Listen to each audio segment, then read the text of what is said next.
नमस्कार विद्यार्थी मित्रांनो, मी अश्विनी पालकर तुमच्या सर्वांच्या अमोल पालकर इन्स्टिट्यूट या ऑनलाईन प्लॅटफॉर्मवर स्वागत करत आहे. तर आजच्या या व्हिडिओमध्ये आपण काही प्रिव्हियस इयर क्वेश्चन्स बघणार आहोत. काल आपण ऍसिड बेस आणि सॉल्ट हा टॉपिक अभ्यासला, तर त्याचवरचे हे काही प्रिव्हियस इयर क्वेश्चन्स आहेत. सर्वांनी एकदा चॅनलला लाईक आणि सबस्क्राईब करून द्या. चला पुढे जाऊया. हा बघा फर्स्ट क्वेश्चन. रासायनिक खतांच्या अतिवापरामुळे शेतजमिनीतील वाढलेल्या आम्लाचे उदासीनीकरण करण्यासाठी कोणते रसायन वापरतात? तर हा राज्यसेवा पूर्व परीक्षा 2024 ला विचारला आहे. इथे उदासीनीकरण आहे म्हणजेच न्यूट्रलाइज करणे. काय करणे? न्यूट्रलाइज करणे. इथे ऍसिडचे प्रमाण जास्त झालेले आहे. जी जमीन आहे ती मोर ऍसिडिक बनली आहे, तर त्याला न्यूट्रलाइज करण्यासाठी आपण एका बेसचा वापर करतो. तर इथे 4 ऑप्शन्स दिलेले आहेत: पोटॅश, चुन्याची निवडी, मिल्क ऑफ मॅग्नेशिया आणि अमोनियम हायड्रॉक्साईड. तर हे 4 सुद्धा बेस आहेत, पण याचे जे युजेस आहेत ते वेगवेगळे आहेत. तर बघा पोटॅशचा काय यूज आहे, तर फर्टिलायझर्स बनवण्यासाठी, सोप बनवण्यासाठी पोटॅशचा यूज केला जातो. मिल्क ऑफ मॅग्नेशिया यालाच आपण मॅग्नेशियम हायड्रॉक्साईड म्हणतो. त्याचा फॉर्म्युला आहे MgOH/2. काय आहे? MgOH/2. जर आपल्याला ऍसिडिटी झाली तर त्याला न्यूट्रलाइज करण्यासाठी आपण हा बेस घेतो. अमोनियम हायड्रॉक्साईड याचा सुद्धा काही यूज आहे, तर केमिकल्स बनवण्यासाठी, क्लीनर्स बनवण्यासाठी, नायट्रोजिनियस फर्टिलायझर्स बनवण्यासाठी याचा यूज केला जातो. इथे आहे चुन्याची निवडी, यालाच आपण म्हणतो स्लॅक लाईन. काय म्हणतो? Slack line. याचा फॉर्म्युला आहे CaOH/2 कॅल्शियम हायड्रॉक्साईड. तर जमिनीतील आम्लाचे उदासीनीकरण करण्यासाठी आपण स्लॅक लाईनचा यूज करतो. तर आपला आन्सर आहे ऑप्शन नंबर बी, चुन्याची निवडी. तर आपल्याला हे इथे दिसत आहे ऑप्शन नंबर 3. चला नेक्स्ट. 0.10 m जलीय HCl द्रावणाचा पीएच काढण्यासाठी खालीलपैकी कोणता गणितीय संबंध वापरावा? हा सुद्धा क्वेश्चन राज्यसेवेला विचारला आहे. तर आपल्याला हे सॉल्व्ह करण्यासाठी आपल्याला एक फॉर्म्युला माहिती असणे गरजेचे आहे. कोणता फॉर्म्युला? पीएचचा फॉर्म्युला. तर बघा पीएचचा फॉर्म्युला काय आहे? -log(10) in bracket H. तर H काय असतं? हे हायड्रोजनचं कॉन्सन्ट्रेशन असतं, त्याचं प्रमाण असतं. आता व्हॅल्यूज याच्यात पुट करायचे. इथं आपल्याला कॅपिटल M दिसत आहे, तर M म्हणजे मोलॅरिटी, आपण कॉन्सन्ट्रेशन काढतो. आता आपण त्यामध्ये व्हॅल्यूज पुट करणार आहोत. -log(10) इन ब्रॅकेट काय मोलॅरिटी दिली आहे? 0.10. आता याला सिम्प्लिफाय करायचं. -log(10) in bracket 1 × 10⁻⁻1. याला आपण असं सुद्धा लिहू शकतो. Again -log(10) in bracket 1.0 × 10⁻⁻1. असं ऑप्शन आपल्याला कुठे दिसत आहे? Option number 3. तर आपला आन्सर आहे ऑप्शन नंबर 3. चला नेक्स्ट. कठीण आणि मृदू आम्ल आणि अल्कली या संज्ञा कोणी दिल्या? तर बघा ऍसिड आणि बेस याला डिवाइड केलं होतं, तर काही सायंटिस्ट होते, त्यांनी वेगवेगळ्या डेफिनेशन्स दिल्या. तर असाच एक सायंटिस्ट आहे, त्यांनी ऍसिड आणि बेसला कठीण आणि मृदू म्हटलं. तर याचा आन्सर आहे option number 3, Pearson. Next question. खालीलपैकी कोणते लुईस आम्ल नाही? आपण आम्ल आणि आम्लारी विषयी काही थिअरीज बघितल्या होत्या. कोणाच्या थिअरी होत्या? पहिली थिअरी होती अरेनियस थिअरी, दुसरी थिअरी होती ब्रॉन्स्टेड-लावरी थिअरी, आणि अजून एक थिअरी आहे लेविस थिअरी. तर यांनी ऍसिड आणि बेस बद्दल काय म्हटलं होतं? तर अरेनियसचं म्हणणं होतं की ऍसिड असे सबस्टन्स आहे जे हायड्रोजन लिबरेट करतात, हायड्रोजन आयन देतात H+, आणि बेस असे सबस्टन्स आहे जे OH- आयन देतात.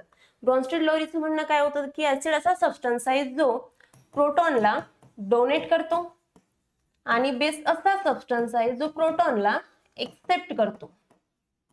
तर लेविसचं म्हणणं काय होतं? लेविसचं म्हणणं होतं ऍसिड असा सबस्टन्स आहे जो इलेक्ट्रॉनला एक्सेप्ट करेल. काय करेल? इलेक्ट्रॉन एक्सेप्ट करेल. आणि बेस असा सबस्टन्स आहे जो इलेक्ट्रॉनला डोनेट करेल. तर बघा हे 3 लेविस ऍसिड आहेत. का आहेत? कारण ते इलेक्ट्रॉन एक्सेप्ट करत आहेत. आणि हा एक लेविस ऍसिड नाही, कारण तो इलेक्ट्रॉन एक्सेप्ट करत नाही. तर आपला आन्सर काय आहे? Barium chloride. Next question. खालील आम्लांचा कॉन्जुगेट बेस बाबत कोणते विधाने बरोबर आहेत? तर त्या अगोदर आपल्याला कॉन्जुगेट बेस म्हणजे काय हे माहिती पाहिजे. तर बघा जेव्हा एखाद्या आम्लाची रिएक्शन होते, आम्लाची रिएक्शन झाल्यानंतर आम्ल काय करतं? त्याच्यात जो प्रोटॉन आहे तो लिबरेट करतात, आणि प्रोटॉन लिबरेट केल्यानंतर जो उर्वरित शिल्लक भाग राहतो त्याला आपण कॉन्जुगेट बेस म्हणतो. इथे आपण एक एक्झाम्पल घेऊया. HCl हायड्रोक्लोरिक ऍसिड याची रिएक्शन जर पाण्याबरोबर होत असेल तर तो काय लिबरेट करेल? H+ आयन, आणि इथे उरलेला काय भाग राहील? Cl- ion. तर यालाच म्हणतात कॉन्जुगेट बेस. तर कॉन्जुगेट बेस, तर याच्या रिएक्शन कशासोबत होतात? एक तर ऍसिड असतो आणि बेस असतो, दोन्ही तिथे इम्पॉर्टंट आहेत. तर बघा ऑप्शन्स आहेत: तीव्र आम्लांचा कमकुवत बेस, देन कमकुवत आम्लांचा तीव्र बेस, किंवा आम्लांचा कमकुवत आम्ल, कमकुवत आम्लांचा कमकुवत बेस.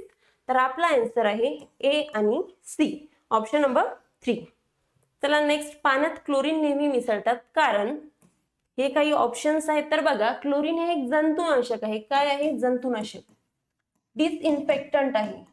काय करतं ते? पाण्यामध्ये जर बॅक्टेरिया, व्हायरस, काही सूक्ष्म जीव प्रेझेंट असतील तर त्यांना ते मारण्याचं काम करतं.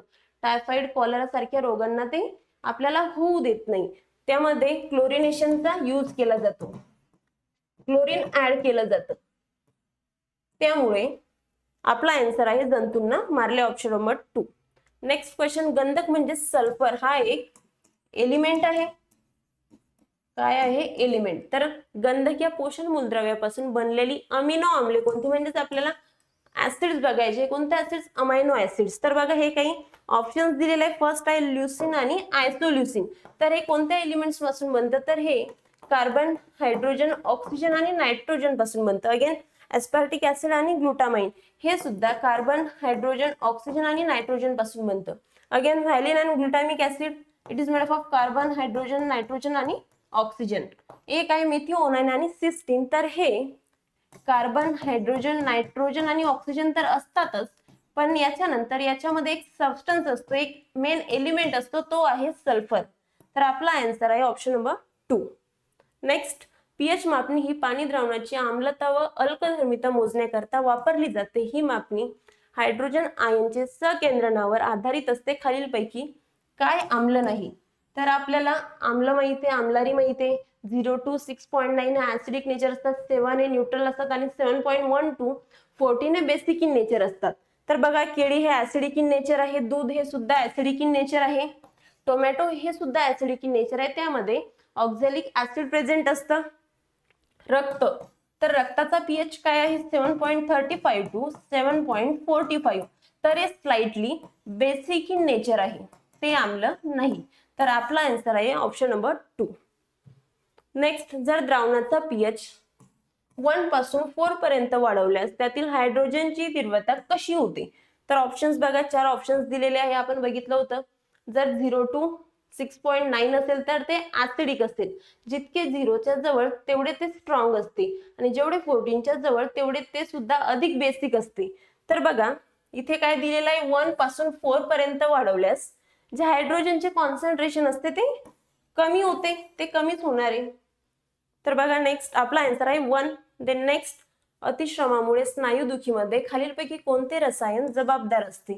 तर एक केमिकल आहे, त्यामुळे आपले स्नायू दुखते. बघा, आपण व्यायाम करतो, काही वर्कआउट करतो, तर त्यामुळे आपल्या शरीरामध्ये ऑक्सिजनची कमतरता जाणवते आणि कमतरता जाणवल्यामुळे ते लॅक्टिक ऍसिड स्टोर होते आणि ते स्टोर झाल्यामुळे आपल्या हातापायामध्ये गोळे येतात. तर हे कोणते ऍसिड आहे? ते आहे lactic acid, option number A. Formic acid हे कशामध्ये असते? जर आपल्याला एखादी मुंगी चावली तर आपल्या शरीरामध्ये ते फॉर्मिक ऍसिड इंजेक्ट करते. देन नेक्स्ट, पुढीलपैकी कोणते क्षार शरीरातील आम्ल क्षार संतुलन राखते? कॅल्शियम, सोडियम, पोटॅशियम, लोह. याचा आन्सर आहे सोडियम. नेक्स्ट, फळांच्या व भाज्यांच्या विलंबकीय तांबूसीकरणास तपकिरीपणा कारणीभूत करणारे मुख्य वितंजक कोणते? पेरॉक्सिडेज, कॅटेलेज, कोलेस्टेरॉल ऑक्सिडेज, पॉलिफेनॉल ऑक्सिडेज. आपला आन्सर आहे ऑप्शन नंबर 2. बघा, जर फळं आणि भाज्या जर आपण त्याला कट केलं, त्या खराब झाल्या, तर त्यांच्यावर आपल्याला एक तपकिरी रंगाचा कलर दिसतो. तर तो कलर कोणामुळे येतो? मेलॅनिनमुळे.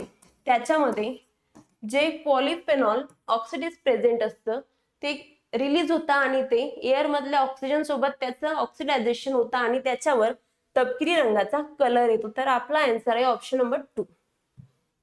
व्हिनेगार मध्ये खालीलपैकी कोणता घटक असतो? Citric acid, sulphuric acid, nitric acid आणि ऍसिटिक ऍसिड. तर you know vinegar it is also called as acetic acid.